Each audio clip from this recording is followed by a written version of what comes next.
Shalom, shalom, everybody.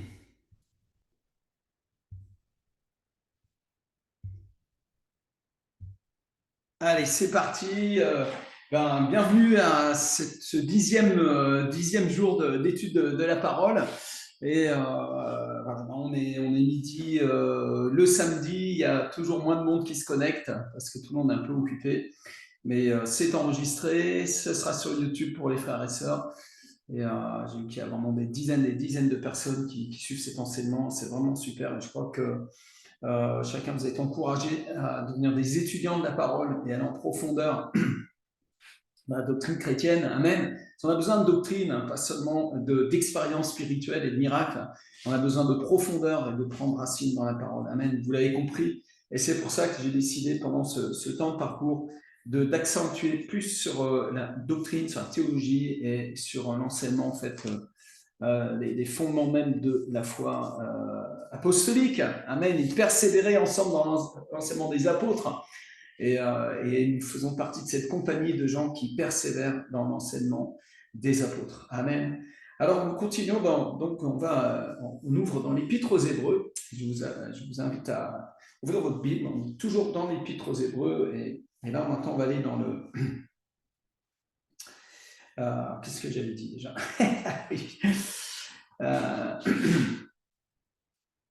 Eh oui. Donc au verset 15, chapitre 9, Hébreux chapitre 9, verset 15. Et c'est pour cela qu'il est le médiateur d'une nouvelle alliance, afin que la mort étant intervenue pour le rachat des transgressions commises sous la première alliance, ceux qui ont été appelés reçoivent l'héritage éternel qui leur a été promis. Amen.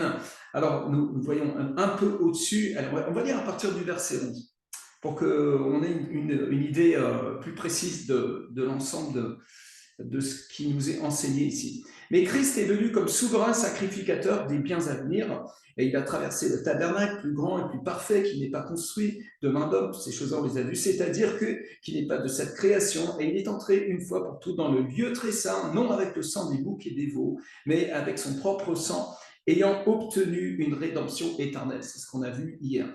Car si le sang des taureaux et des boucs et la cendre d'une vache répandue sur ceux qui sont souillés sanctifient et procurent la pureté de la chair, combien plus le sang de Christ qui par l'Esprit éternel s'est offert lui-même sans tache à Dieu, purifiera-t-il votre conscience des œuvres mortes afin que vous serviez le Dieu vivant. C'est ce qu'on a étudié hier. Alors on continue. Et c'est pour cela qu'il est le médiateur d'une nouvelle alliance, afin que la mort étant intervenue pour le rachat des transgressions commises sous la première alliance, ceux qui ont été appelés reçoivent l'héritage éternel qui leur a été promis. Voilà. Si tu voulais avoir cet héritage, ces choses promises, ces grandes bénédictions, c'est la faveur du ciel, le pardon des péchés, la vie éternelle, la grâce de Dieu, au moyen de tes propres œuvres, en fait, toutes tes œuvres n'y suffiraient pas. Et en fait, il faudrait que tu meurs carrément. Il faudrait que tu meurs. Et en fait, de mourir serait justement, eh bien, en fin de compte, la condamnation. Puisque c'est toute âme, l'âme qui pêche, c'est celle qui mourra. Là, hein. C'est ce que déclare la loi en réalité. Donc, en fait, nous ne pouvons pas être sauvés. Nous ne pouvons pas être sauvés au moyen des œuvres, au moyen de la loi, c'est impossible. Je veux dire, le salaire du péché, c'est la mort.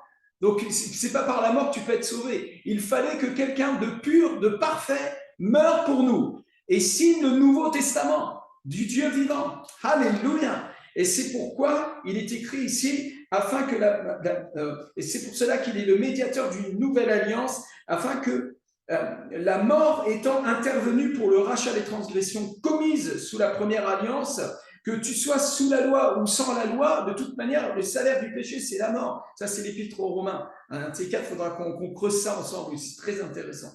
Il dit ici donc, ceux qui ont été appelés reçoivent l'héritage éternel qui leur a été promis, c'est-à-dire que c'est un héritage. C'est un héritage, tu n'as rien foutu pour l'avoir. C'est Dieu qui te... C'est un cadeau, c'est le cadeau de Dieu. Et ça, c'est très important de comprendre ça. Parce qu'il y a beaucoup de choses qui se passent aujourd'hui dans l'Église, on fait n'importe quoi. Et puis on passe à côté du trésor du ciel, de la perle du royaume. C'est extraordinaire ce qui s'est passé pour nous. En fait, nous avons été rachetés et sauvés par la grâce de Dieu. Et ça, ton esprit, ton âme, tout ton être, toute ta vie chrétienne doit éclater de louanges pour ça. Amen. Tout ton être est dans la joie parce que tu as été sauvé gracieusement. C'est merveilleux. Il ne s'agit que de ça en réalité. C'est ça le plus important et ça dépasse tout en fait. Car là où il y a un testament, il est nécessaire que la mort du testateur soit constatée. Amen. Un testament, en effet, n'est valable qu'en cas de mort, puisqu'il n'a aucune force tant que le testateur vit. Voilà pourquoi c'est avec du sang que même la première alliance fut inaugurée. Moïse, après avoir prononcé devant tout le peuple tous les commandements de la loi, prit le sang des veaux et des boucs avec de l'eau, de la laine écarlate et de l'hysope, et il fit l'aspersion sur le livre lui-même et sur tout le peuple en disant « Ceci est le sang de l'alliance que Dieu a ordonné pour vous ». Il fit pareillement l'aspersion avec le sang sur le tabernacle et sur tous les ustensiles du culte.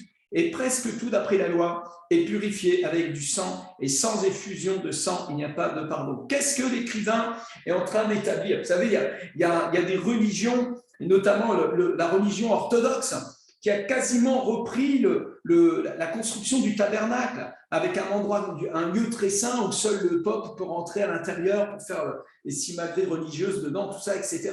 Voyez, mais c'est pas ce que Christ est venu apporter à l'humanité. C'est pas ce que Christ a donné pour l'Église. Non, il ne s'agit pas de ça. Et en fait, dans ce passage-là, dans le verset 18, 19, l'écrivain est en train de décrire que, en fait, eh bien, avec tout l'ensemble de ce qu'on a lu avant, c'est que toute la pratique de la loi, avec même le sacrifice des animaux, etc., ne suffisait pas à ce que nous arrivions à la perfection aux yeux du Père. Et là, on va le voir dans un instant. C'est fantastique ce qui nous est arrivé. C'est merveilleux. Tu peux être que dans le bonheur parfait quand tu as compris ça. Tu vis dans la grâce de Dieu, dans la gloire du Seigneur. C'est fantastique. Regarde.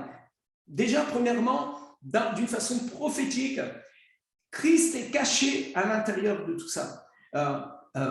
Quand il nous parle avec de l'eau, souviens-toi que quand Christ a été crucifié, ils ont percé son côté et de l'eau et du sang est sorti de son côté.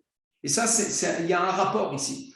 La laine écarlate, la laine, c'est pas du poil de cochon. Ça vient de l'agneau, en fait. Ça nous parle de l'agneau de Dieu qui ôte le péché du monde.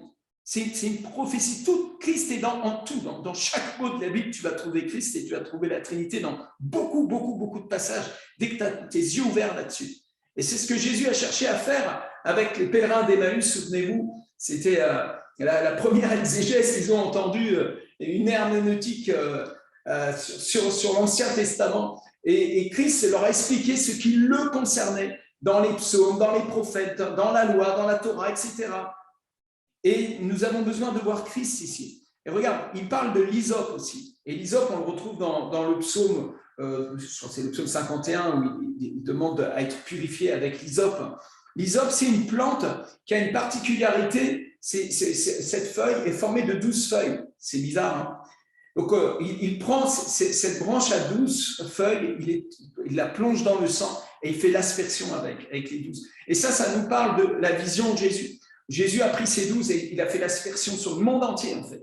Il a consacré toutes les nations pour le Père. Demande-moi, je te donnerai toutes les nations. Demande-moi, je te donnerai les nations pour héritage. Et Jésus a demandé au Père et le Père lui a donné. Alors, il a fait l'aspersion du sang, de son propre sang, avec l'hysope. Et il fit l'aspersion sur le livre lui-même. Le livre lui-même consacre la parole de Dieu. Vous savez bien que dans Apocalypse, au chapitre 19, verset 13, la parole de Dieu est vêtue d'un vêtement teinté de sang. Et son nom est la parole de Dieu. Il est fidèle, le fidèle est véritable. C'est une des manifestations du Messie conquérant dans l'Apocalypse. Et son nom est la parole de Dieu. Et il est revêtu d'un vêtement teinté de sang. C'est son sang à lui, c'est le sang de l'agneau, c'est le sang du sacre, le sang de l'alliance. Et il fit l'aspersion sur lui-même et sur tout le peuple. Amen. Et nous recevons au travers de l'annonce de l'Évangile, quand on fait la Sainte Seine, quand on enseigne à propos du royaume, il y a l'aspersion du sang qui est en train de se produire en ce moment même. Quand tu pries le Seigneur, tu es dans l'aspersion du sang de Jésus, en fait. C'est fantastique, ça. C'est vraiment puissant. Ceci est le sang de l'alliance que Dieu a ordonné. Quand Jésus a fondé la Sainte Seine, il a pris le pain, il a dit, ceci est le sang. Il a pris la coupe, il a dit, ceci est le sang de l'alliance. C'est mon sang qui est versé pour vous et pour la multitude. Amen. Pour le pardon des péchés. Waouh, gloire au Seigneur. Ceci est le sang d'alliance que Dieu a ordonné pour vous. Et il fit pareillement l'aspersion avec le sang sur le tabernacle. Tabernacle, c'est l'image de la maison de Dieu, de l'habitation de Dieu. Et c'est nous aujourd'hui le tabernacle. C'est nous le temple du Seigneur. Le troisième temple, il y en a pas un troisième temple. Le temple, c'est nous. C'est le temple du Saint-Esprit. C'est la Jérusalem céleste, c'est l'Église, vous pouvez dire que c'est l'Israël parce qu'on a été greffé sur l'olivier franc, bien sûr. Mais la vérité, c'est qu'en Christ, il n'y a ni juif ni grec, il n'y a ni homme ni femme. Là, tout d'un coup, il y a quelque chose qui s'est passé. Il a brisé le mur de séparation entre les juifs et les païens. Et des deux, il n'en a fait qu'un. Et ce un est une unité spirituelle, une unité, un mouvement d'unité spirituelle qui est de même nature que le mouvement d'unité trinitaire, où le Père, le Fils, Saint-Esprit sont unis en mouvement de toute éternité. Amen. Alors, il y a un mouvement d'unité, mais nous allons voir qu'il y a une unité, puis il y en a une fausse. Il y a l'unité de l'Antichrist, il y a la fausse unité, l'unité humaniste, une unité charnelle, une unité qui est, bien sûr, qui est au désespoir d'un Dieu qui puisse sauver l'humanité. Eh bien, l'homme, il fait ce qu'il peut avec ce qu'il a, c'est bien compréhensible. Mais l'ennemi utilise ça aussi pour se glisser dans notre humanité. Et une fois de plus, s'asseoir avec Adam et Ève et dire, mais tu sais, tu connaîtras le bien et le mal et tu peux décider par toi-même et tu n'as pas besoin de Dieu. En fin de compte, tu sais, cette affaire-là, tu es toi-même un Dieu, tu sais. Et puis, il y a toute cette puissance de séduction du malin sur l'humanité. Et ça fait des siècles que ça dure. Alors, il n'y a pas besoin d'être complotiste pour s'apercevoir de ces choses. Il suffit de relire un peu l'histoire et on voit bien que le malin tire un peu les ficelles derrière tout ça, hein, n'est-ce pas? Alléluia, gloire au Seigneur que nous ne sommes pas sous les ficelles du malin, mais nous sommes sous l'autorité du sang de Christ, le sang de Jésus, l'aspersion du sang sur le tabernacle, sur l'église de Jésus-Christ. Et nous sommes une manifestation de son royaume, car Christ n'est pas entré dans un sanctuaire fait de main d'homme, hein, en imitation du véritable, mais il est entré dans le ciel même, afin de comparaître maintenant pour nous devant la face de Dieu. Alors, le mot comparaître en grec, je l'ai noté quelque part. Où est-ce que j'ai noté ça? Je ne l'ai pas noté, j'ai oublié de le noter. Ce n'est pas grave, peu importe. Ça veut dire en tout cas qu'il est manifesté, il apparaît aux yeux de Dieu, il est vu de Dieu. Amen, c'est ça comparaître. Comparaître, c'est-à-dire qu'il est devant le Dieu Tout-Puissant. Amen. Ce midi, on va aller un petit peu plus longtemps. Je vais faire plus de 20 minutes. Comme en plus, je n'ai pas fait l'école des leaders ce matin, je m'en excuse. En fait, je n'ai pas vu qu'on était samedi, tout simplement. J'ai carrément zappé, la tête baissée dans ma semaine. Ce n'est pas grave, de toute manière, Dieu est bon, il fait son œuvre dans les cœurs de chacun.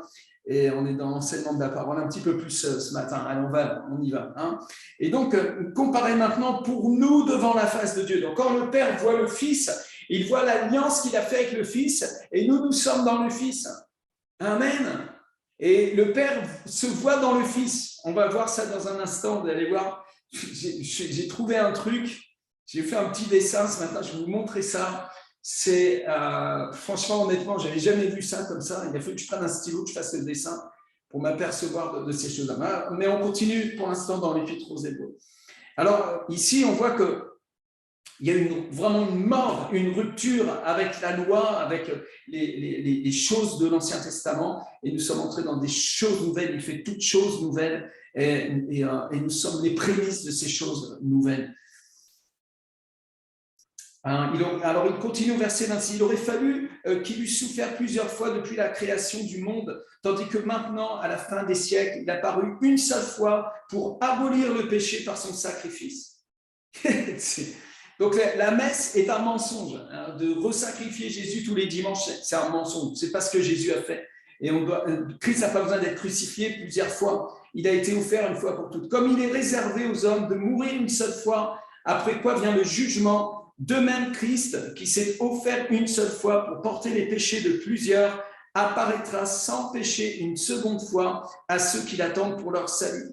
C'est fantastique. En fait, écoutez, là-dessus, j'ai deux interprétations. Je n'ai pas pris le temps de les vérifier, mais il y a deux façons de voir les choses cette seconde fois. Il y en a une, c'est une annonce du retour du Seigneur, en fait. Carrément, Jésus revient et ça nous parle un peu du souverain sacrificateur qui entre une fois dans le lieu très saint et puis après, il réapparaît une deuxième fois au peuple sans péché. C'est-à-dire qu'en fait, la pratique dans l'Ancien, on est toujours dans un rapport entre l'Ancien et le Nouveau Testament. Dans le livre l'Épître aux Hébreux, il fait comme un contrebalancement. Il utilise l'Ancien pour expliquer le Nouveau. Et en fait, le souverain sacrificateur, une fois par an, entrait dans le lieu très saint avec du sang, non pas le sien, un sang étranger. Mais lui, Christ, il est entré avec son propre sang, et pas pour une fois par an, mais pour une fois pour toutes. Mais de la même manière que le souverain sacrificateur ressortait du lieu très saint sans péché pour le peuple, pour proclamer la bénédiction pour un an sur le peuple, eh bien Jésus lui-même va apparaître une deuxième fois pour ceux qui l'attendent pour son salut. Donc ça, je pense que c'est la pensée la plus biblique, la plus en phase avec le texte en réalité. Maintenant, on peut aussi un petit peu extrapoler et dire que, eh bien, quand tu as rencontré Christ dans ta vie, personnellement, tu as eu une rencontre avec lui. Il t'est apparu d'une certaine manière. Pour certains même, il y en a, ils l'ont carrément vu, ils ont vu le Seigneur. Il y a beaucoup de gens qui ont vu le Seigneur, ils se sont convertis comme ça. Saul de Tarse, il a vu le Seigneur. Il s'est pris un énorme coup de boule, il a vu une grande lumière, il a vu le Seigneur, il l'a entendu, il a eu une rencontre. Christ lui est apparu. Amen. Bon, et bien quand Saul de Tarse est mort, décédé, et qu'il a quitté son enveloppe, et qu'il est allé vers le Seigneur, et bien le Seigneur lui est apparu une deuxième fois aussi. On peut dire ça aussi de cette façon-là. Et il lui est apparu à lui qui l'attendait pour son salut. Donc, ce n'est pas faux non plus de dire ça. Mais à mon avis, la première solution correspond plus à l'esprit du texte de l'Épître aux Hébreux. On continue. En effet, la loi qui possède une nombre des biens à venir et non l'exacte représentation des choses ne peut jamais, par les mêmes sacrifices qu'on offre perpétuellement chaque année, amener les assistants à la perfection. Autrement, n'aurait-on pas cessé de les offrir ? Évidemment, parce que ceux qui rendent ce culte, étant une fois purifiés, n'auraient plus eu aucune conscience de leurs péchés. Mais le souvenir des péchés est renouvelé chaque année par ces sacrifices, car il est impossible que le sang des taureaux et des boucs ôte le péché. C'est pourquoi, et là, c'est important, quand on te dit c'est pourquoi dans la Bible, tu tends l'oreille, tu la branches bien comme il faut, tu enlèves les machins, les cotons-tiges là. C'est pourquoi Christ, entrant dans le monde, dit « Tu n'as voulu ni sacrifice ni offrande. » Oh là. Attends, mais c'était quoi tout ce qu'il y avait avant? Écoute bien, mais tu m'as formé un corps. Ah là là là, il y a quelque chose de très très profond, très très puissant dans ce mot. Tu m'as formé un corps. Tu n'as agréé ni holocauste, ni sacrifice pour le péché. Alors j'ai dit, voici, je viens. C'est Christ qui parle. C'est Christ qui est en train de parler. C'est dans le psaume 40. Tourne avec moi dans le psaume 40. Ça, ce psaume 40, certainement les pèlerins d'Emmaüs, il l'aura mis sous le nez, là, ce truc-là. C'est bien possible, hein. En tout cas, le Saint-Esprit, lui, l'a fait. Alors, le psaume 40, au verset 7, « Tu ne désires ni sacrifice ni offrande, tu m'as ouvert les oreilles, et tu ne demandes ni holocauste ni victime expiatoire. Alors je dis, voici, je viens. Dans le rouleau du livre, il est question de moi, et je veux faire ta volonté, mon Dieu. » Alors, ici, dans le psaume 40, on ne voit pas cette expression, tu m'as formé un corps. Mais intrinsèquement, pour avoir des oreilles, il faut un corps. Alléluia. Et le Messie est venu avec des oreilles, il est venu avec des yeux, il est venu avec une bouche, avec des mains. Il est venu avec un corps comme le tien et le mien. Amen. Alléluia.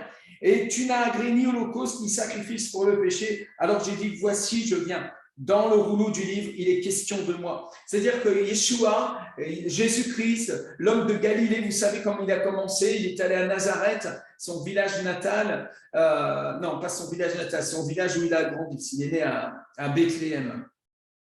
Mais à Nazareth, il rentre dans la synagogue selon la tradition, selon la coutume, et il va aller chercher dans le texte cette partie de Ésaïe 61, qu'on retrouve dans Luc 4, qui le concerne. C'est-à-dire que la parole, les rouleaux de Qumran, toutes ces choses-là ont été données au monde, ont été données à Israël, confiées à Israël et données au monde pour Christ, afin que Christ vienne accomplir toutes ces choses-là. Dans le rouleau du livre, il est question de moi pour faire, ô Dieu, ta volonté. Alléluia. C'était la volonté de Dieu, que l'agneau de Dieu vienne et meure pour nos péchés et que le sang de Jésus soit utilisé désormais comme aspersion pour nous libérer, pour nous délivrer, pour nous sauver, pour nous pardonner, pour engloutir la malédiction, pour engloutir le péché, pour engloutir les mensonges du diable, pour détruire les œuvres du diable. Et c'était la volonté du Père. Il est venu faire sa propre volonté. Le Verbe est en accord avec le Père. Amen. L'Esprit est en accord. Les trois sont d'accord. Les trois sont dans la même volonté. L'alliance qui nous a été donnée est une volonté divine qui a été conçue en lui-même et donnée à l'humanité comme un cadeau. Après avoir dit d'abord, tu n'as voulu et tu n'as agréé ni sacrifice, ni offrande, ni holocauste, ni sacrifice pour le péché, ce qu'on offre selon la loi, il dit ensuite, voici, je viens pour faire, ô Dieu, ta volonté. Vous savez que Dieu aime qu'on fasse sa volonté. Amen. Dieu aime l'obéissance plus que les sacrifices et il n'a pas changé d'idée là-dessus. Dieu aime qu'on obéisse à sa parole, qu'on s'aligne à sa parole, qu'on s'aligne à sa pensée. Non pas parce que c'est une personne tyrannique avec un esprit de contrôle, mais tout simplement parce que Dieu sait ce qui est bon pour nous. Amen. Le diable te dit non. Ah, Dieu, il veut piquer ta place, tu sais. Tu seras comme lui, tu sauras bien ce qui est bien, ce qui est mal. Allez, tu n'as pas besoin de Dieu. Regarde, on peut faire des affaires ensemble, tu sais.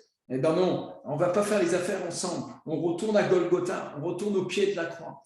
On fléchit les genoux et on accepte à nouveau, tout à nouveau, que Christ soit le Seigneur. Beaucoup de chrétiens ont Jésus comme sauveur, mais non pas comme Seigneur.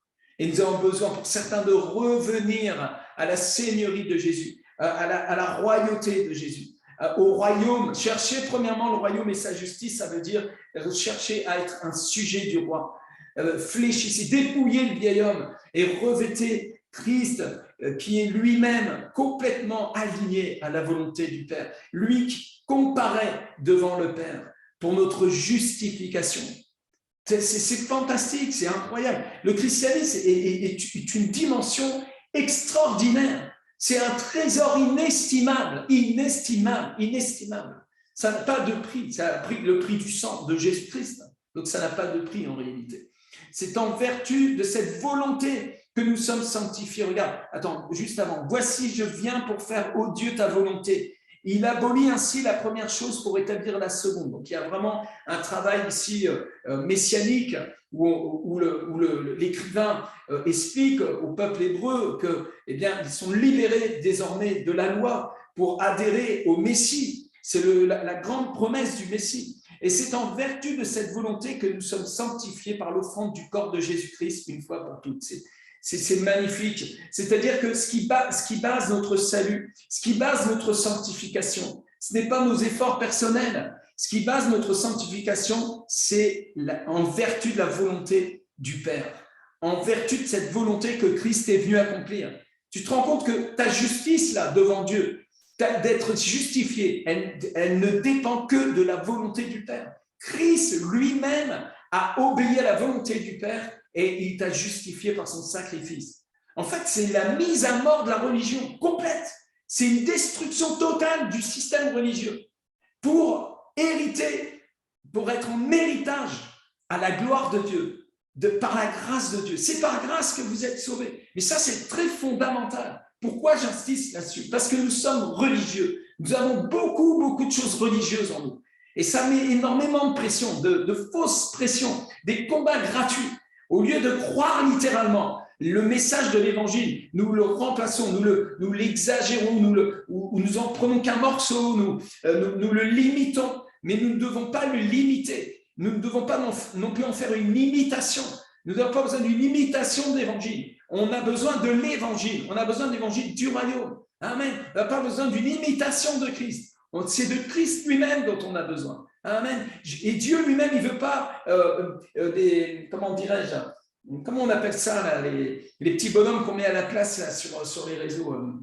Mince, j'ai oublié le mot. C'est pas ma pratique, justement.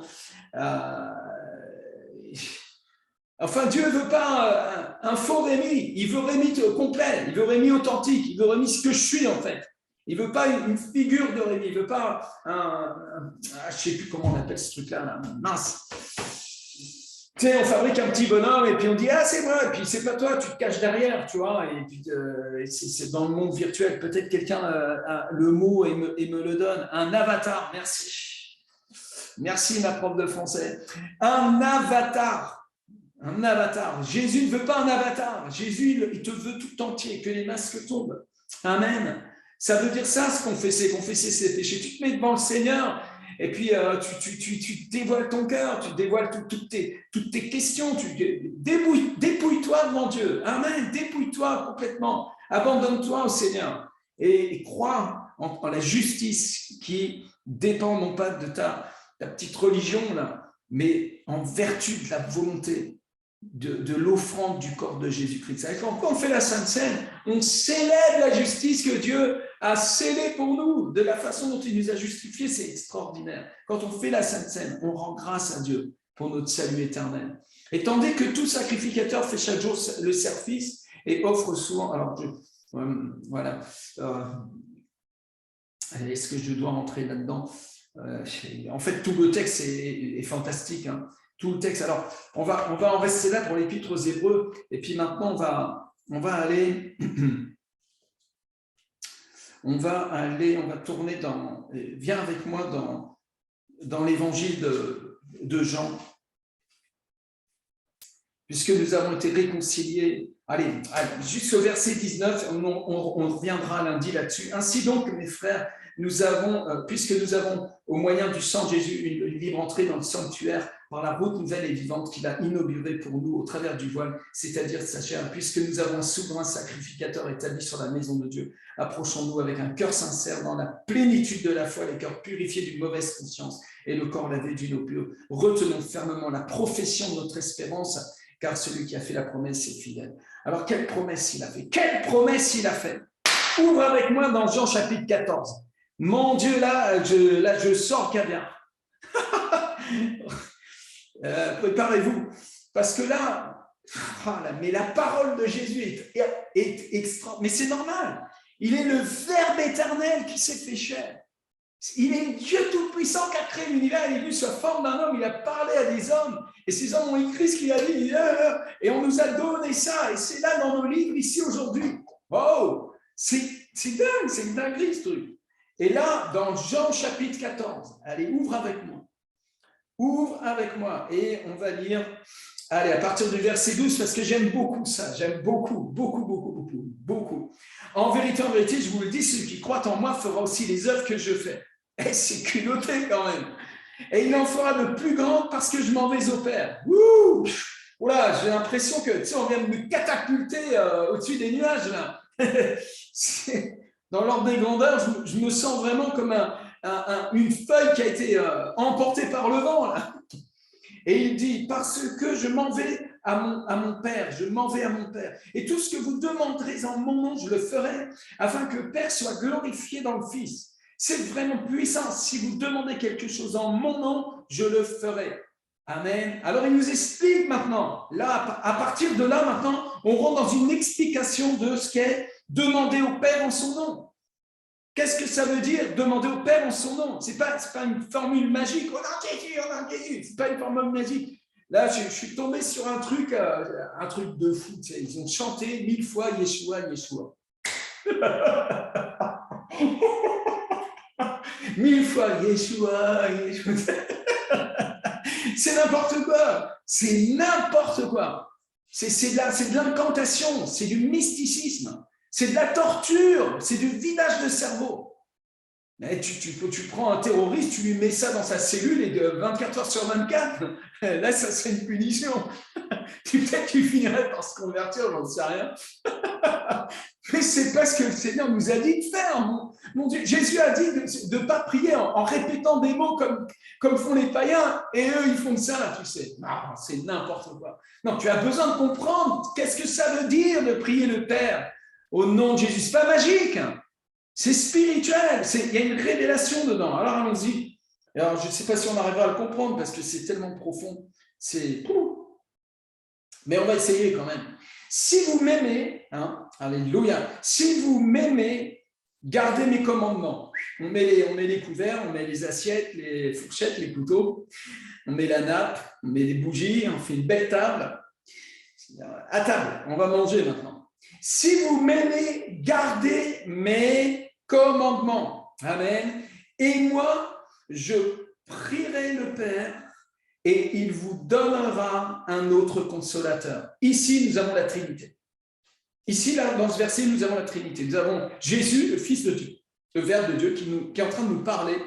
Et il nous parle qu'il va prier le Père, donc il va prier la première personne de la Trinité, le Père. Et il vous donnera un autre consolateur. Alléluia. Le Père vous donnera un autre consolateur. Donc là, c'est la troisième personne de la Trinité, c'est le Saint-Esprit. Ici, nous avons la Trinité. Que vous le voulez ou vous ne vouliez pas, c'est là. Que votre intelligence soit capable de le capter ou de ne pas le capter, c'est ici, c'est écrit là, noir sur blanc dans votre Bible. Amen. Donc là, il y a quelque chose que je dois comprendre maintenant. Allez, on va un peu plus loin. Regarde. Afin qu'il demeure éternellement avec vous. Il y a une notion d'éternité. Il y a une notion de demeurer. Ce n'est pas une notion de maintenant on fait une réunion, on va demander au Saint-Esprit de venir. Non, on ne va pas demander au Saint-Esprit de venir. Ça, c'est un défaut de langage. Le Saint-Esprit, il était là avant que tu arrives. Tu vois, en fait, il est à l'origine de la création, le Saint-Esprit. Tu vois, avant que tu arrives, il était là déjà. En fait, Dieu est omniprésent et il est Dieu. Le Saint-Esprit est Dieu. Or, le Seigneur, c'est l'Esprit. Et là où est l'Esprit du Seigneur est la liberté. Amen. Là, c'est pas là où il n'y a pas l'Esprit. Il n'est pas en train de dire ça. Il est en train de déclarer que là où est l'Esprit du Seigneur est la liberté. Il y a l'Esprit. L'Esprit est là, donc il y a la liberté. Donc, rentre dans cette glorieuse liberté qui vient du Saint-Esprit. Alors, vous dites, oui, mais c'est vrai quand même, des fois, on sent plus la présence de Dieu que d'autres fois. Des fois, il y a certains ministères, tout d'un coup, quand ils commencent à exercer, on sent l'atmosphère qui change. Bon, mais de toute manière, déjà, c'est une atmosphère, premièrement, donc vous ne faites pas trop avoir. Vous savez, si vous allez au Parc des Princes, vous allez sentir une forte atmosphère de louange. Hein. Il y a de la force dans l'air, tu sais, il y a une force spirituelle qui est là, il y a une confrontation, tu vois, on dirait presque à l'onction, hein. Ça ne veut rien dire. Des fois, il peut y avoir une atmosphère dans une pièce qui vient tout simplement de l'état du cœur des gens. Tout simplement, tu vois. Et ça n'a rien à voir avec la personne du Saint-Esprit. Premièrement, ça, il faut le savoir. Il ne faut pas se faire avoir ces choses-là. Vous voyez, des fois, on est là, on mystifie les choses. On sent une odeur. Ah, le Saint-Esprit est là. Non, c'est juste le poulet qui est en train de cramer dans le four, là. Tu vois. Des fois, on est là, on n'est pas très bien. J'ai attristé le Saint-Esprit. Non, tu as bouffé du hareng hier et tu aurais dû le jeter à la poubelle. Ça faisait une semaine qu'il était dans ton frigo. Tu vois. C'est ton âme qui est en train de se manifester. Ça n'a rien à voir avec Dieu. Voilà. Ça, c'est le premier point. C'est très important ce que je suis en train de vous dire. Il y a beaucoup de gens très, très émotionnels. On part dans les émotions au lieu d'être enracinés dans la parole et de dire les choses que disent la parole. Ça, c'est le premier point. Deuxième point, effectivement, l'Esprit Saint peut augmenter l'effet de sa présence par un toucher. Effectivement. Et on peut demander au Saint-Esprit de venir, mais de venir où? Pas de venir ici, mais de venir toucher en profondeur, de venir à la rencontre des besoins. Alors, c'est une autre façon là, de voir les choses. Bien entendu, Seigneur, touche maintenant, touche, et tends ta main, tu vois. Cette prière, les disciples l'ont faite. C'est-à-dire, avec ta main, agis, Seigneur, agis, Saint-Esprit. Fais ce que tu veux, tu es tout puissant, tu règnes. Amen. Le Saint-Esprit n'est pas une sorte d'esprit on appâte avec une sorte de, tu sais, comme s'il a ses croquettes préférées, son chant préféré. Yeshua. Non, le Saint-Esprit n'est pas, tu sais, une sorte de psycho machin, tu vois, que tu peux attirer, tu vois, gling, gling, gling, avec des clochettes comme on fait dans les sectes et tout ça, tu vois, et dans les fausses religions. Il est Dieu. On a besoin de sortir d'un héritage même occulte qu'on a pu recevoir de nos pères, hein, notre façon de faire, tout ça, etc. La foi n'est pas dans le senti, la foi est ferme et elle est dans la parole. Amen. Un de mes grands exemples que j'ai suivis dans le ministère, c'est Tel Osborne. Osborne n'a posé les mains à personne. Il disait non, la puissance est dans la parole, tout est dans la parole. C'est dans la révélation de la parole. Et ça, c'est la vérité. Tous les plus grands enseignants ont toujours puisé cette histoire d'aller sur des tombes pour chercher l'onction des anciens prédicateurs. Mais c'est terrible. C'est une fausse doctrine. C'est terrible. On emmène les gens dans la chair, dans le spiritisme. Non, l'onction, premièrement, elle est en toi. Tu l'as reçue par la nouvelle naissance et elle demeure en toi. Amen. Et la puissance du Saint-Esprit, le baptême du Saint-Esprit vient par la parole, par l'envoi c'est le Père qui te baptise. C'est Jésus-Christ lui-même qui te baptise. Il te baptise. Le Saint-Esprit lui-même te baptise, en fait. C'est une réponse d'une prière de Jésus à son Père, le baptême du Saint-Esprit. Rien à voir avec d'aller sur des tombes. C'est n'importe quoi, ce truc-là. Alléluia. Alors il dit ici, si vous m'aimez, gardez mes commandements, et moi je prierai le Père, et il vous donnera un autre consolateur. Alors le consolateur ici, c'est le paraclet, et le paraclet, ça convoque. Il y a deux idées dedans. C'est d'ailleurs un néologisme de l'époque de la traduction de la Bible, si j'ai bien compris. Bon, là, faut encore, c'est des choses à vérifier. Mais en tout cas, le paraclet, c'est un avocat, mais il y a aussi une idée du répétiteur. Je n'ai plus le mot exact, mais un répétiteur exact de la parole. C'est-à-dire, le roi dit ça et le répétiteur le dit de façon à ce que les autres entendent exactement ce que le roi a dit. Et donc, le Saint-Esprit répète littéralement un mot pour mot et dans les mêmes, le même sens, dans les mêmes motivations, dans la même dimension, dans un accord total, parfait, à ce que le Père a dit, en fait, par le Verbe. Amen. En fait, Dieu est un avec lui-même, c'est normal. Quand le commandement est tu aimeras le Seigneur ton Dieu de tout ton cœur, de toute ton âme, de toute ta force, de tout ton esprit, en fait, tu seras intègre, tu seras intégralement, tu feras un avec tout le commandement, tout ton être, ton esprit, tout ton être adore le Seigneur. Allez, adorons Dieu. Ensemble, eh bien, le Père, le Fils, Saint-Esprit sont intègres. Il est tellement uni à lui-même qu'il est un, en fait, ce Dieu 3 fois saint. Et oui, je sais, ta cervelle, elle chauffe là, c'est normal que ça chauffe. Et on n'y arrivera pas, de toute manière, ça. On n'enfermera jamais le Dieu Tout-Puissant qui a créé des milliards d'étoiles sous la caboche. Ta tignasse, c'est trop petite pour contenir Dieu. Mais la parole est là. Et la parole se révèle à nous.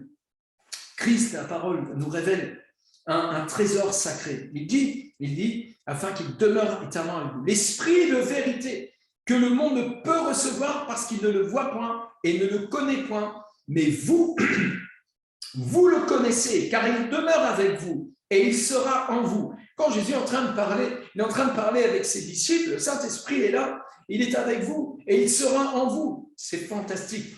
Je ne vous laisserai pas orphelin. Alors regarde, nous avons ici à nouveau une manifestation de la Trinité, mais là sous la forme de l'Emmanuel. Quand il dit je prierai le Père et il vous donnera un autre consolateur, nous avons les 3 hypostases ici qui sont manifestées, qui sont décrites, afin qu'il demeure éternellement avec vous. L'esprit de vérité. Donc là, maintenant, on se tourne vers l'esprit, la 3e personne de la Trinité. L'esprit de vérité que le monde ne peut recevoir parce qu'il ne le voit point et ne le connaît point. Mais vous, vous le connaissez car il demeure avec vous et il sera en vous. Je ne vous laisserai pas orphelin, je viendrai à vous. Là, c'est l'Emmanuel qui parle. Parce que Je sais, c'est compliqué là. Mais Dieu est un seul Dieu. Il y a un seul Dieu qui est Père.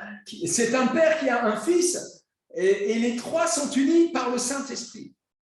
Vous allez voir, on n'a pas fini. Hein. Reste avec moi connecté. Hein. J'ai un truc à te montrer, c'est vraiment fort.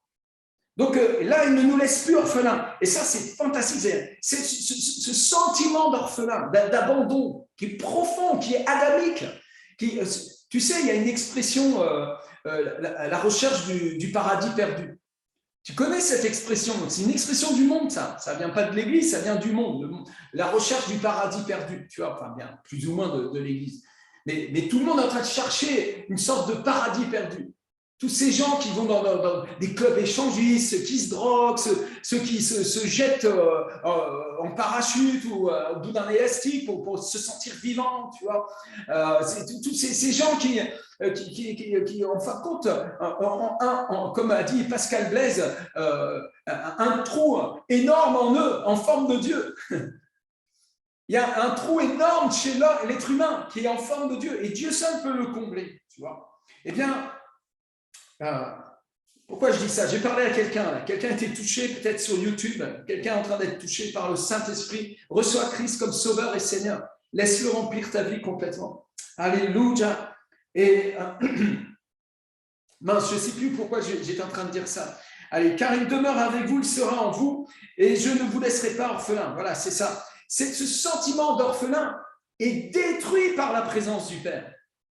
On parle de l'amour du Père. Paul dit à un moment donné que l'amour du Père, l'amour de Dieu est répandu dans nos cœurs par le Saint-Esprit. Donc le Saint-Esprit est venu habiter en nous. Et quand le Saint-Esprit est venu habiter en nous, en fait, l'amour du Père vient habiter en nous, en fait.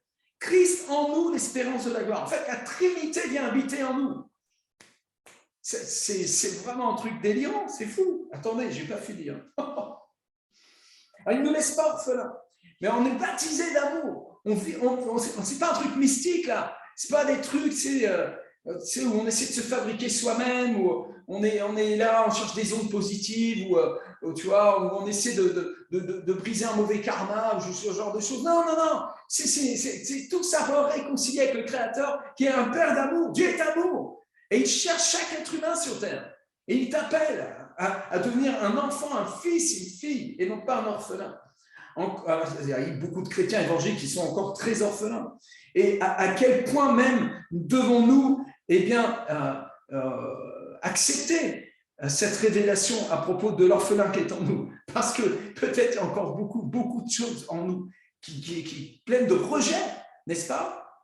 Je parle qu'à moi-même. Je suis certain que je parle à quelqu'un encore. En ce jour-là, vous connaîtrez que je suis en mon Père. Alors, attends, je passe au télé. Encore un peu de temps, le monde ne me verra plus, mais vous me verrez, car je vis et vous vivrez aussi. En ce jour-là, vous connaîtrez que je suis en mon Père et que vous êtes en moi et que je suis en vous. Écoute-moi bien. Il est dit, en ce jour-là, vous connaîtrez que je suis en mon Père, que vous êtes en moi et que je suis en vous. Alors, ce matin, j'ai pris un stylo, j'ai fait un dessin. Je ne sais pas si je vais arriver à vous le montrer. Vous voyez à l'envers ou quoi? Vous voyez à l'endroit?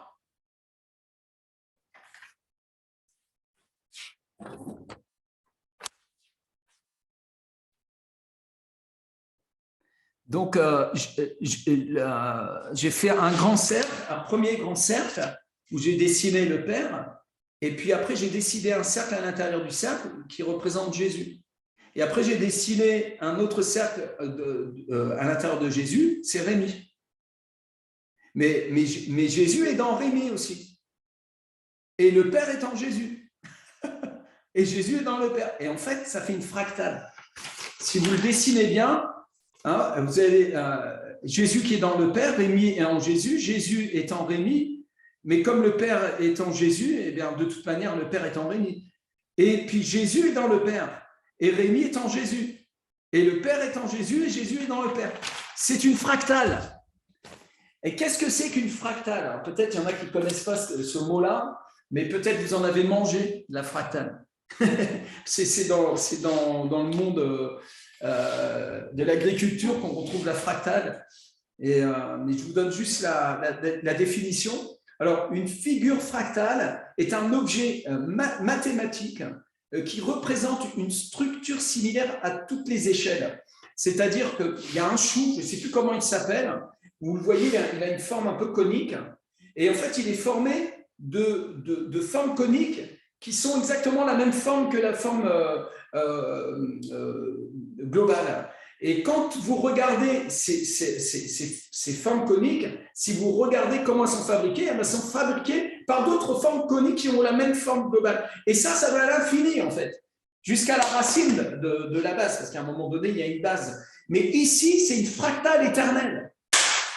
C'est incroyable. Je suis dans le Père. Le Père est en moi. Jésus est dans le... Non, mais c'est fou. Est-ce que vous me suivez? Je ne sais pas si vous me suivez, mais... Mais ce matin, je faisais des bons dans la cuisine quand j'ai réalisé ça. Regarde, il dit, on y va encore. En ce jour-là, vous connaîtrez que je suis en mon Père, donc Jésus est dans le Père, et que vous êtes en moi. Donc, je suis en mon Père, donc Jésus est dans le Père, et moi je suis dans le Fils, je suis en Christ. Amen. Amen. Que vous êtes en moi et que je suis en vous. Donc Christ est en Jésus. Christ est en nous. Alors il est en moi, je suis en lui, et il est dans le Père. Mais si vous tournez dans Jean 17, vous regardez quelque chose là. Dans Jean 17, au verset 23,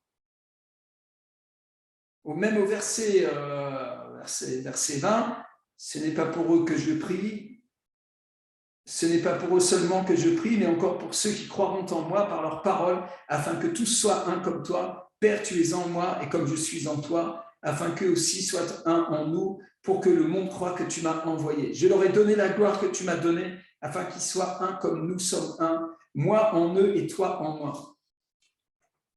C'est éternel, en fait. En fait, je suis possédé. Je ne sais pas si toi, tu es possédé. Moi, je suis possédé pour l'éternité. Je suis possédé, en fait. Je suis habité, en fait.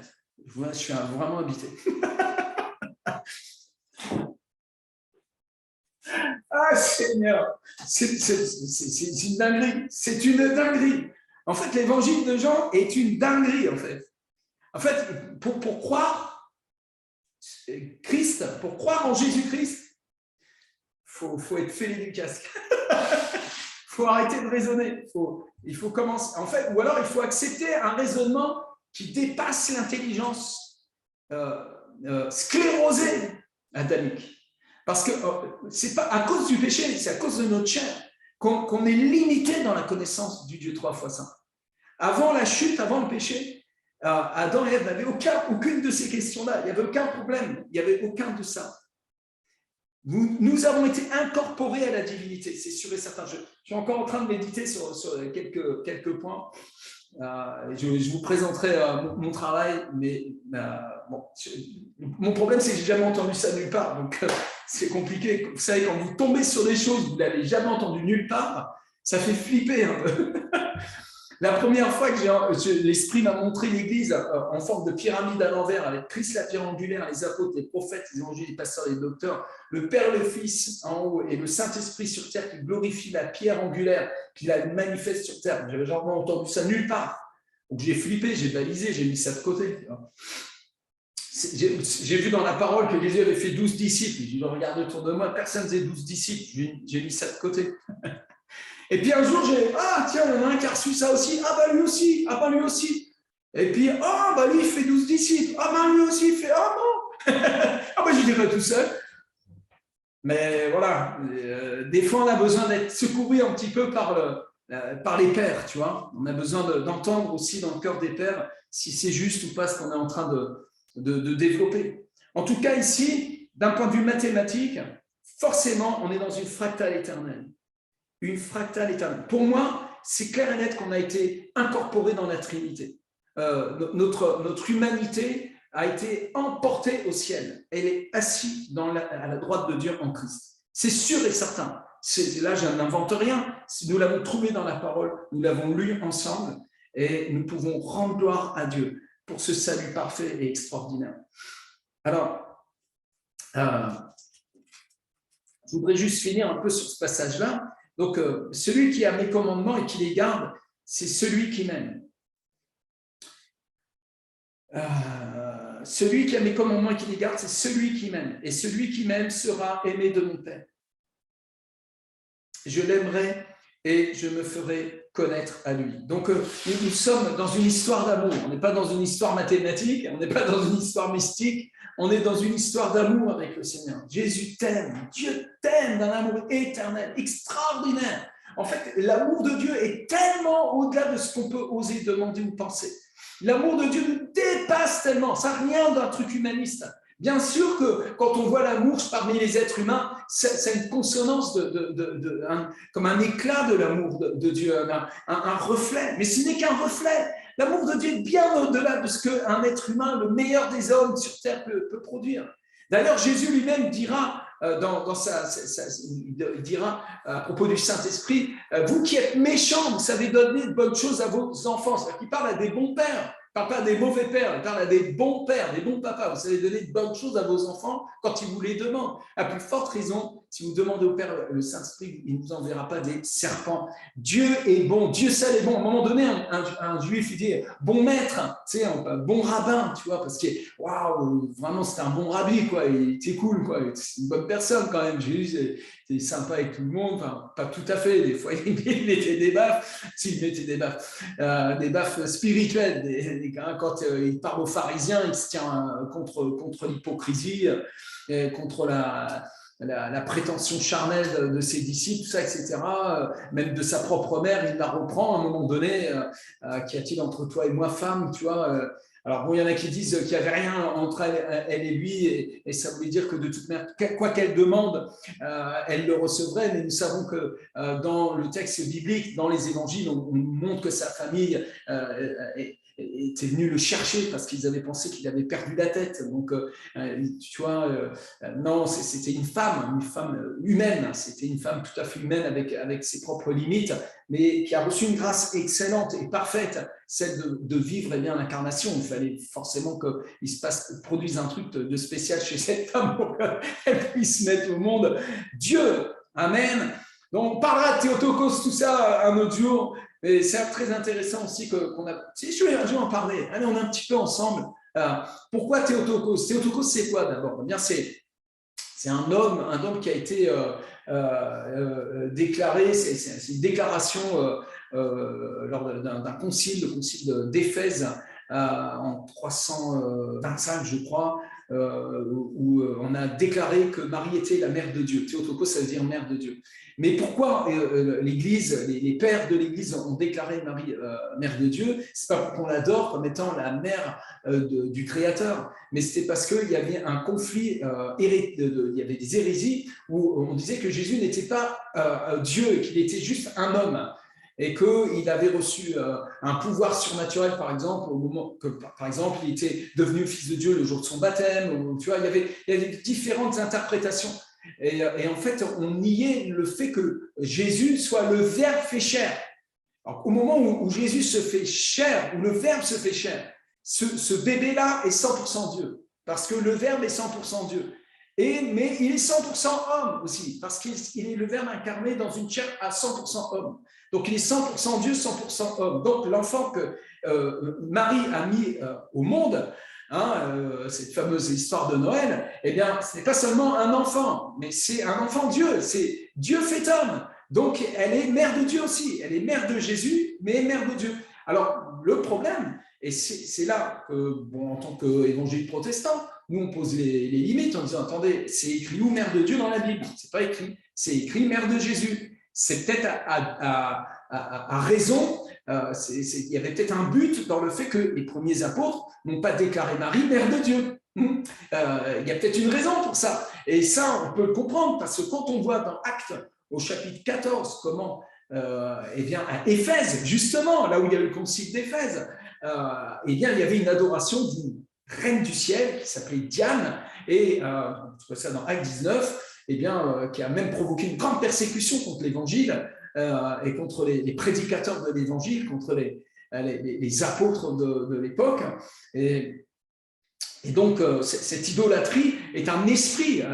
Paul le dit dans Corinthiens, il parle des démons qui sont derrière ces autels d'idolâtrie. Donc, ce sont des dominations, ce sont des puissances, ce sont des esprits. Les Juifs sont tombés dans le panneau. On retrouve ça dans l'Ancien Testament, où ils adoraient la reine du ciel et ils se faisaient séduire. Alors que, ils avaient reçu les 10 commandements, tout ça, Moïse, tout le bastin, tu vois, la circoncision, et sont les fils de la promesse du Messie, tout, et ils adorent la reine du ciel. Donc, il y a une puissance de séduction dedans. Tu vois, et à Éphèse, il y a un transfert ici. Quand on dit qu'elle est mère de Dieu, tout d'un coup, la tentation de l'adorer, de la prier, est forcément déjà en sous-bassement. J'avais lu d'ailleurs des documents émanant du Vatican qui expliquent que, au moment du concile d'Éphèse, de toute manière, le peuple déjà était dans des incantations à l'égard de la mère de Jésus. Ça existait déjà, c'était pas nouveau, comme on vient de le voir justement à Éphèse. Il y a une imprégnation, il y a un héritage, il y a un mélange. Et ces choses-là doivent être adressées littéralement par l'enseignement de la parole. Nous ne pouvons pas laisser passer ces choses. Nous devons, notre croyance, notre foi doit passer au peigne fin de l'enseignement des apôtres. Je suis désolé, mais aucun apôtre n'a enseigné que nous devions compter sur l'intercession de la mère du Christ. Ce n'est pas vrai, c'est faux, c'est un mensonge. Au contraire, l'apôtre Paul dit qu'il n'y a pas d'autre médiateur, un seul médiateur, et son nom est Jésus-Christ, qui s'est fait homme, le Fils unique, le Fils de Dieu. Amen. Il ne s'agit que de lui. Il est le chemin, la vérité et la vie. Et vous n'avez pas besoin de Marie pour aller vers Jésus. C'est faux, c'est un mensonge. Je suis en train de parler à quelqu'un, ça part sur YouTube, cette affaire-là. C'est le Saint-Esprit qui t'amène à Jésus. C'est le Saint-Esprit qui te convainc que Jésus est ton sauveur. C'est le Saint-Esprit, l'Esprit de Dieu. On n'a pas besoin de quelqu'un qui a vécu sur terre et puis qui est parti. On a besoin du Saint-Esprit qui, lui, demeure avec nous. Jésus enseignait à propos de la Trinité. Il y a un vieux chant catholique, il commençait à devenir vieux, mais c'était notre époque à nous, quand on était jeunes. Ô Trinité, que pouvais-tu me donner de plus que toi-même ? Et c'est dommage que le catholicisme ne se convertisse pas à sa propre révélation, là, ici. Là. Tu vois, il ne s'agit que de Dieu le Père, Dieu le Fils, Dieu le Saint-Esprit. Sola Scriptura, sola Deo, sola Gratia, sola Christus. Amen. Alléluia. Gloire au Seigneur. Ici, je ne vois rien de Marie, je vois tout du Saint-Esprit et je vois aussi le Verbe. Et dit celui qui m'aime et celui pardonnez-moi, celui qui a mes commandements et qui les garde, c'est celui qui m'aime. Et celui qui m'aime sera aimé de mon Père. Je l'aimerai et je me ferai connaître à lui. Jude, non pas l'Iscariote, lui dit, Seigneur, d'où vient que te feras connaître à nous et non au monde ? Jésus lui répondit, si quelqu'un m'aime, il gardera ma parole et mon Père l'aimera. Nous viendrons à lui et nous ferons notre demeure chez lui. Vous voyez, il parle, là c'est la Trinité encore, tu vois, nous viendrons. Donc il y a bien 3 personnes. Le Père est en moi, je suis dans le Père. Souviens-toi de cette affaire-là. Ça va te travailler. Hein. Il y en a, ils ne vont pas dormir avec ça. Mais gloire à Dieu, gloire au Seigneur. Alléluia. Celui qui a été élevé au plus haut des cieux, le Christ là, est venu en moi et je suis en lui. Qu'est-ce que tu veux perdre ton salut ? C'est impossible. Alléluia. Commence à le croire. C'est celui qui ne m'aime pas ne garde point mes paroles. Ça, j'ai remarqué ça. Hein. C'est les gens qui ne m'aiment pas, moi, là, ils ne gardent pas mes paroles. Les gens qui m'aiment, ils gardent mes paroles. Mes disciples qui m'aiment, quand je leur dis un truc, ils le gardent. Ceux qui ne m'aiment pas, ils ne gardent pas ce que je leur dis. Ils ne le gardent pas, ça part. Allez, ciao, salut. On se connaît. Mais ceux qui m'aiment, ils sont proches. Ils écoutent ma parole et puis ils la mettent en pratique. Et je suis en train de prophétiser. Parce que de toute manière, moi, ce que je veux faire, moi, en tant que l'apôtre de la maison de prière pour toutes les nations, le pasteur bidule, tout ce que tu veux, tu mets des is, des machins, trichot, tout ce que tu veux, je m'en fous. Je suis qu'un vase. La vérité, c'est le verbe de Dieu que je suis en train de te donner. Je te donne le royaume, je te donne Christ, tu comprends ? Et quand je te dis, annonce l'évangile à une âme, tu sais, c'est pas moi qui te le dis. Jésus veut que tu annonces. Soyez mes témoins. Dieu veut qu'on gagne des âmes, qu'on les consolide, qu'on en fasse des disciples et qu'on les envoie. C'est pas moi qui a dit ça. C'est le Christ qui dit ça. Allez, faites de toutes les nations des disciples, vous comprenez? Donc l'évangélisation, ce n'est pas une option. Être témoin du Christ, de gagner une âme pour Jésus, d'être un gagneur d'âme, ce n'est pas une option. Ça, c'est le rêve du Père au travers de son Fils. Et à travers de toi, puisque tu es dans son Fils. Amen. Celui qui m'aime ne garde point mes paroles. Et la parole que vous entendez n'est pas de moi, mais du Père qui m'a envoyé. C'est vraiment fort. On va être persécuté pour ça. Je sais. Mais c'est une secte, ce truc. C'est des malades, c'est des fous. Mais de tout temps, la vraie Église a toujours été persécutée. De tout temps, l'Église a été la vraie Église, le corps du Christ. Les enfants de Dieu, les chrétiens, ont été considérés comme une secte, comme des gens qui étaient dans le séparatisme, je ne sais pas quoi, genre de truc. Alors qu'on n'en a rien à faire, on a nos yeux fixés sur le ciel, tu sais. On est en train de déverser l'amour de Dieu qui est pur.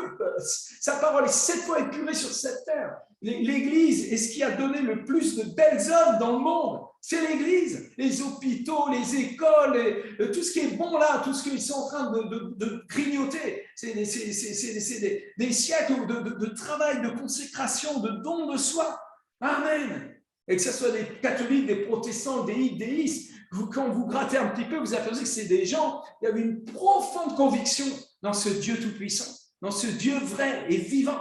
Et ils ont opéré au niveau de leur foi. Regardez, Martin de Tours, ou Saint Martin de Tours, vous l'appelez comme vous voulez, mais ce type-là, c'est ce qu'on appelle dans le langage traditionnel un thaumaturge. En fait, c'est un charismatique. Le mec, il guérissait les malades, il marchait dans la rue, il était dans un don de lui-même, et les gens le touchaient, ils étaient guéris, quoi. Et il y a des curés qui sont venus, ils l'ont écartelé, le mec. Allez, avoue que c'est par le diable que tu fais ces choses-là. La religion complètement déconnectée du royaume de Dieu. Mais quand tu commences à connecter avec le royaume, tu déconnectes avec la religion. Même la religion commence à s'opposer en réalité au royaume de Dieu. En fait, le royaume des cieux est contraire au système du monde. C'est inévitable. On ne peut pas échapper à ça. Tu peux essayer de faire le dos rond, d'être gentil, etc. La vérité, c'est que, et la Bible dit, eh bien, que votre douceur soit connue de tous les hommes. Alors, nous sommes en France, il y a des lois et on se soumet aux lois, clac, clac, clac, jusqu'à ce que ces lois commencent à intervenir dans le royaume. Et là, tu ne peux pas toucher. C'est pour ça que la séparation de l'Église et de l'État, elle a été mise en place. Ce n'est pas du séparatisme, ça. Ça, c'est la loi 1905. Donc, on ne peut pas venir nous chercher là-dedans. J'ai en train de vous parler un petit peu de tout. On est ensemble dans un salon, là. Ça va être but de tout le monde, mais que Dieu vous bénisse. Mais la vérité, elle est là, c'est qu'en Chine, eh bien, le gouvernement, la main de fer dans un gant de velours, a commencé à essayer d'étrangler le corps du Christ, d'empêcher la vie de l'esprit, de contrôler l'œuvre du Père, de l'œuvre qui est surnaturelle, l'œuvre qui vient du Dieu vivant. Ben évidemment, ils n'y croient pas, ils ne croient pas qu'il y a un Dieu, donc ils se permettent d'entrer dans le bureau du Saint-Esprit. Et ça, c'est super dangereux de faire ça. C'est dangereux ici-bas, mais encore plus de l'autre côté. Parce que le blasphème contre le Saint-Esprit ne sera pardonné ni dans ce siècle, ni dans le siècle futur. Donc, touche pas aux œuvres de Dieu. Fais attention. C'est des choses saintes, en fait. Donc là-dessus, nous-mêmes, en tant qu'enfants de Dieu, nous devons être très prudents et très attentifs. En tout cas, ce que nous devons prêcher, ce que nous prêchons, n'a rien à voir avec de la politique, n'a rien à voir avec des philosophies, n'a rien à voir avec du nouvel âge, mais nous annonçons le Verbe de Dieu qui s'est fait chair. Nous annonçons le royaume de Dieu qui est venu parmi les hommes. Nous annonçons Christ, ce Verbe qui est sorti du Père. Quand il dit « la parole que vous entendez n'est pas de moi, mais du Père qui m'a envoyé », il est en train de dire « moi, je suis le Verbe éternel et je suis sorti de mon Père jusqu'à vous. Car mon Père m'a envoyé vers vous et je suis venu sous la forme d'un homme. Et celui qui m'a vu a vu le Père. Parce que le Père, le Fils, Saint-Esprit, qu'un seul Dieu. Oh là là là là, la cervelle. Ah, ça chauffe, ça chauffe, ça chauffe. J'en vois de la fumée qui sort par les oreilles. Je vous ai dit ces choses pendant que je demeure avec vous, mais le Consolateur, l'Esprit Saint, que le Père enverra en mon nom, vous enseignera toutes choses et vous rappellera tout ce que je vous ai dit. Amen. Ici encore, nous avons donc dans le verset 25 et 26, la Trinité. Oui, elle est là, regardez. On voit la Trinité. Ici, il y a le Consolateur, l'Esprit Saint. Il y a le Père qui l'enverra en mon nom, au nom de Jésus. Amen. Quand nous prions au nom de Jésus, Nous prions au nom du Fils unique de Dieu qui a donné sa vie pour nous sur la croix. Quand nous demandons au Père au nom de Jésus, nous prions un nom là, dans un nom qui a été élevé au-dessus de tout nom. Son nom a été placé au-dessus des cieux, en fait. Son nom est assis avec le Père, à la droite du Père Tout-Puissant dans les lieux célestes. Quand nous prions au nom de Jésus, nous n'utilisons pas un nom magique, ce n'est pas une petite incantation évangélique, mais nous prions au nom du roi des armées, au nom du roi de l'univers. C'est vraiment puissant. Il y a une gloire, il y a un honneur. J'ai un crainte de Dieu qui est en train de venir sur moi. La vérité, Jésus a dit, quand il enseignait ses disciples, quand vous priez, dites, réjouis-toi Marie comblée de grâce, le Seigneur est avec... Ah non, pardon, c'est pas ça qu'il a dit. Non. Qu'est-ce qu'il a dit? Il a dit quoi? Qu'est-ce qu'il a dit? Il a dit quoi? Priez la Sainte Thérèse? Non, il a dit de prier le Père, notre Père qui est aux cieux. Que ton nom soit sanctifié. Alors, les témoins de Jéhovah, ils disent, ah, on avait raison, c'est Jéhovah, c'est le nom du Père qu'il faut prier, c'est le nom du Père qu'il faut sanctifier. Mais ferme-la, prends ta Bible, s'il te plaît, arrête, tais-toi et écoute ce que Jésus a dit. Quand tu pries au nom, c'est le nom du Seigneur qui a été donné. Lequel nom? Le nom de Jésus a été donné sous le ciel des hommes. Et c'est écrit, l'Emmanuel. On l'appellera Dieu puissant, Père éternel. Alléluia. Vous n'y arriverez pas. Vous n'y arriverez pas. Alléluia. Quand tu pries le Père dans le nom de Jésus, en fait, tu es en train d'utiliser le nom même de Dieu qui s'est fait homme. Tu es en train d'utiliser, en fait, pour te dire ça, un ambassadeur les ambassadeurs des autres nations qui sont en France, ils ont un titre d'ambassadeur. Ils ont un titre d'ambassadeur. Ils ont le nom du gouvernement qu'ils représentent. Et ce titre-là a un pouvoir. Et il revêt le pouvoir qui est conféré aux ambassadeurs et qui est le pouvoir de représenter leur propre pays dans la mesure en fait, dans la mesure de l'échange qu'il y a entre les pays concernés. Tous les pays n'ont pas les mêmes relations, donc les ambassadeurs, à mon avis, n'ont pas tout à fait les mêmes relations avec les pays dans lesquels ils sont. D'ailleurs, il y a certaines ambassades même qui finissent par plier bagages et partir. Maintenant, nous sommes les ambassadeurs, nous formons une armée d'ambassadeurs. C'est ce que disent les Écritures. Nous sommes comme des ambassadeurs, nous formons un corps d'ambassadeurs sur terre. Donc, nous sommes l'ambassade de Christ. Et en tant qu'ambassade, nous avons un titre d'autorité, un titre de pouvoir qui vient du royaume de Dieu. Ce n'est pas une question, est-ce que j'ai le droit ou pas le droit de prêcher l'évangile dans ce pays? C'est une question que Dieu m'a donné ce pouvoir de le prêcher. J'ai l'autorité de le faire. Amen. Maintenant, il y a des autorités peut-être qui veulent combattre ça. D'ailleurs, c'est ce qu'il dit dans Éphésiens au chapitre 6. Il dit que ce n'est pas contre la chair et le sang que nous avons à lutter, mais contre des autorités, des puissances, des esprits méchants dans les lieux célestes. Donc, ce n'est pas des affaires d'hommes, c'est des affaires spirituelles. Donc, la guerre spirituelle que Paul a vécue dans Acte 19, relisez bien, à Éphèse, aux Éphésiens, il leur écrit en disant, voilà ce qui s'est passé. En fait, on s'est battu contre les puissances, contre la reine du ciel, contre ces dominations, ces puissances, contre ces dominations qui poussent à l'idolâtrie, ces puissances des ténèbres-là. C'est eux que nous combattons par la prédication de l'Évangile. Alléluia. Je ne suis même pas certain qu'il faille monter sur des montagnes avec des trompettes pour combattre ces choses-là. Non. Mais nous prêchons, nous renversons ces forteresses par la prédication et l'enseignement de la parole. C'est exactement ce que je suis en train de faire maintenant, à l'instant même. Au nom de Jésus, tu ne descends pas du singe. Christ est le Verbe qui a créé l'univers. Alléluia. Dieu le Père a créé l'univers par son Verbe. Il a dit que la lumière soit et la lumière fut. Il a créé Adam et Ève. Au nom puissant de Jésus. Alléluia. Dans cette liberté glorieuse des enfants de Dieu, nous prêchons l'évangile. C'est un évangile qui est comme une folie. Folie pour les Juifs et folie pour les Grecs. Folie pour ceux qui... Attendez, je vais reprendre le texte, le verset exact. C'est dans Galates, il me semble. si je ne m'abuse, ou dans Corinthiens peut-être. Alléluia.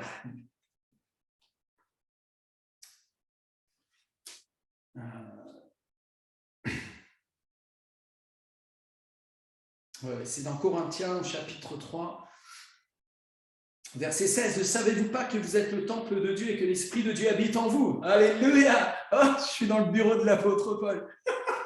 Amen. Et que l'Esprit de Dieu habite en vous. Si quelqu'un détruit le temple de Dieu, Dieu le détruira, car le temple de Dieu est saint et c'est ce que vous êtes. Oh, ça c'est une grande menace. Ça c'est une grande menace, ce truc-là. Et que nul ne s'abuse lui-même. Si quelqu'un parmi vous pense être sage selon ce siècle, il devienne fou afin de devenir sage. Car la sagesse de ce monde est une folie devant Dieu. Aussi est-il écrit, il prend les sages dans leur ruse. Et encore, le Seigneur connaît la pensée des sages et il sait qu'elles sont vaines, que personne d'autre ne mette sa gloire. Alors attendez, non, c'est pas ce passage-là. Mince. Je parais stupide, là, je ne retrouve pas mon verset. C'est pas grave, de toute manière, personne n'est parfait.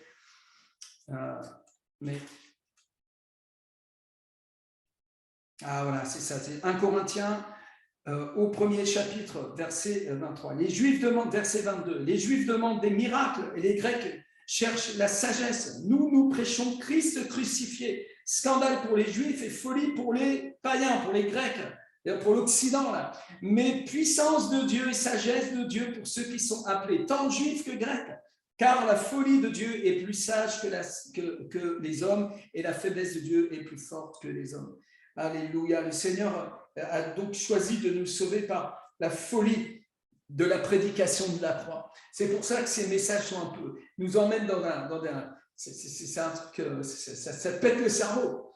Et c'est normal, c'est bon signe. Quand ça casse les choses charnelles, tu sais, et que ça t'amène dans plus de révélations avec Dieu, alors qu'on est en train de toucher du doigt quelque chose de vraiment du royaume. Amen. Alors, je vous ai dit ces choses et il est déjà 13h11. J'ai vraiment dépassé mon temps. Demain, on est dimanche. Pense à ramener. Tout le monde est en train de faire ses petites commandes. Ok, Michel. Voilà, soyez bénis. Je vais m'arrêter là. 3/4 d'heure, c'est très suffisant, je crois. Voilà. Si vous avez des questions, il ne faut pas hésiter à venir me les poser aussi, parce qu'évidemment, ça va remuer des choses en vous, hein, c'est normal. Seigneur, je te prie pour la révélation de ta parole. On ne veut pas rester des petits bébés au lait, Seigneur. Des adultes qui boivent du lait, c'est dangereux pour le corps, Seigneur. On veut manger de la nourriture solide dans le royaume. On veut grandir, on veut arriver à la stature parfaite de Christ. Seigneur, fais-nous grandir, fais-nous abandonner les choses de l'enfance. Quand j'étais enfant, je parlais comme un enfant, je pensais comme un enfant, mais une fois grandi, j'ai fait disparaître ce qui était de l'enfant. Et Seigneur, on ne veut pas mépriser l'enfant, mais nous voulons devenir des fils et des filles qui ont un plein héritage, l'héritage en pleine conscience. Nous voulons savoir que nous sommes le temple du Saint-Esprit. Nous voulons te connaître, nous voulons te voir, Seigneur, comme tu l'as dit dans l'évangile de Jean. Seigneur, merci pour la révélation de ta parole. Je te prie, Seigneur, pour les cultes de la maison de prière, pour toutes les nations et pour toutes les cellules aussi, Seigneur. Je prie, Père, dans le nom de Jésus, dans le monde entier, que ta gloire se révèle dans les maisons, Seigneur, dans les églises, partout où on est en train de se rassembler. Tu as dit là où vous êtes assemblés 2 ou 3 en mon nom, je suis au milieu de vous, Seigneur. Tu es au milieu de nous ce matin, Seigneur. Je prie que tu remplisses du Saint-Esprit encore. Alléluia, par débordement, Seigneur, et par une effusion de ta présence, Seigneur.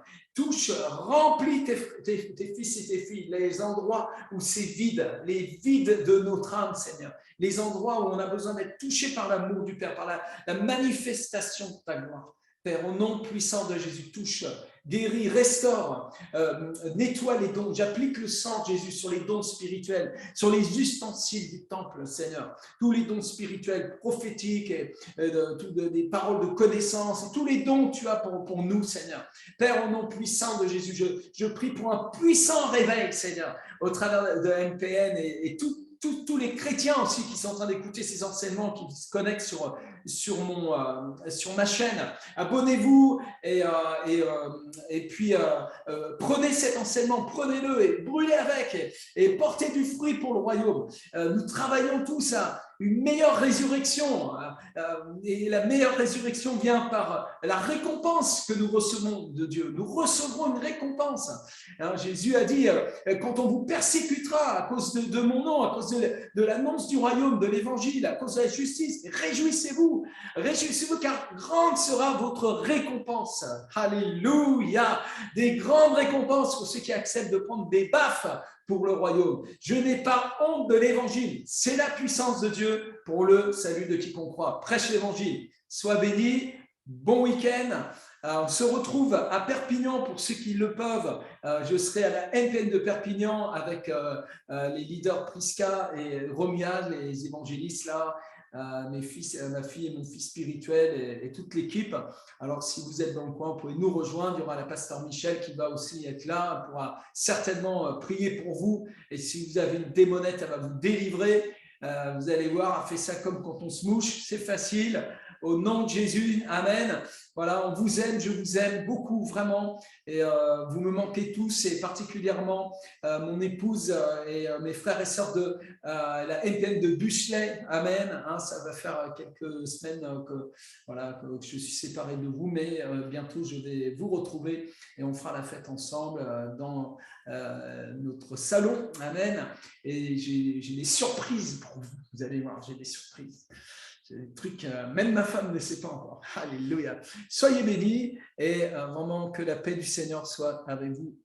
Et on se retrouve lundi. Shalom.